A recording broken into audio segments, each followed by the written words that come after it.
Dust everywhere. So why shake the dust off?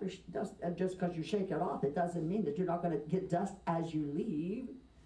I think it's more metaphorical, don't you think? That when we look at it, we think, shake it off. Don't take it personal. Move on. Because even Jesus went through that. He didn't take it personal. He just moved on.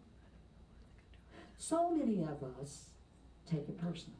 We try to do something in the church. We try to do something good. We try to do something for our community, and someone steps on our feelings. Someone steps on what we tried to do.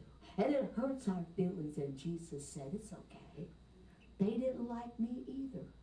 Some people just don't. Shake it off. Shake it off. Because people miss a blessing when they attack you. It happens. Whole town missed a blessing, as we see in the scripture. I have 3 stories I want to share with you today, and these stories came up to me today, or this week as I was preparing this sermon. Number 1, he was a leader in the church.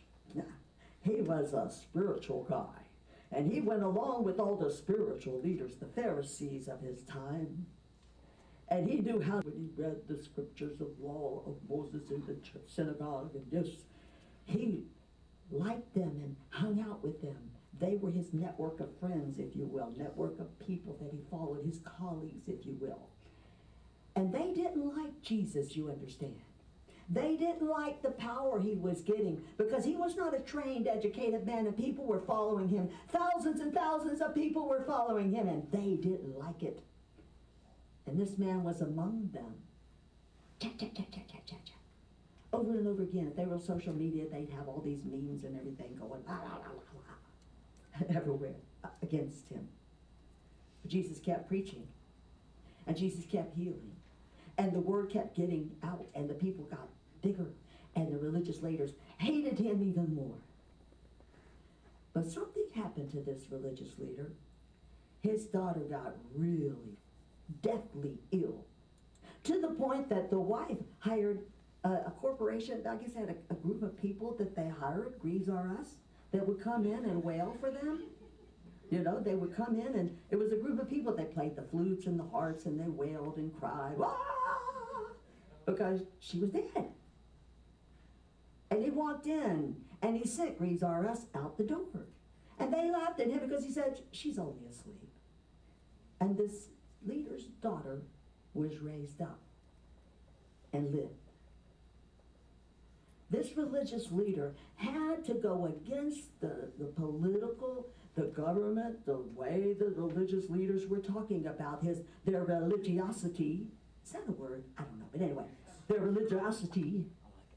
He had to break against it because he needed a healing for his daughter. Gail, won't you do anything for Michelle? Peggy, would you not break down doors and all kinds of barriers for McKenna? We would. For our child, for our nephew. Well, she's your niece, right? You will do anything for your family. And had to shake the dust off. He couldn't let that affect him.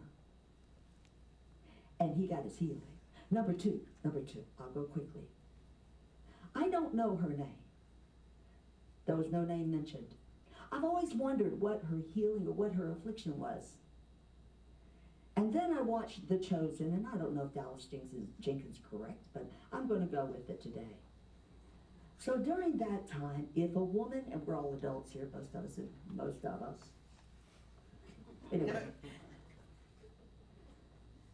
When a woman goes through a menstrual cycle, she is not allowed to be around her husband and is not allowed to be touched. She cannot touch her husband. That was the custom of the day in the biblical times. In fact, there was some teachings that say that they had to stay outside the city. When they were bleeding, they had to stay outside until they finished their cycle. Then they could return back to their home, to their husband, if you will. Now, there was a woman who had a gynecological problem. She had, and I don't know if it's endometriosis, because I'm not in the healthcare business, But what I do understand is that she had excessive bleeding.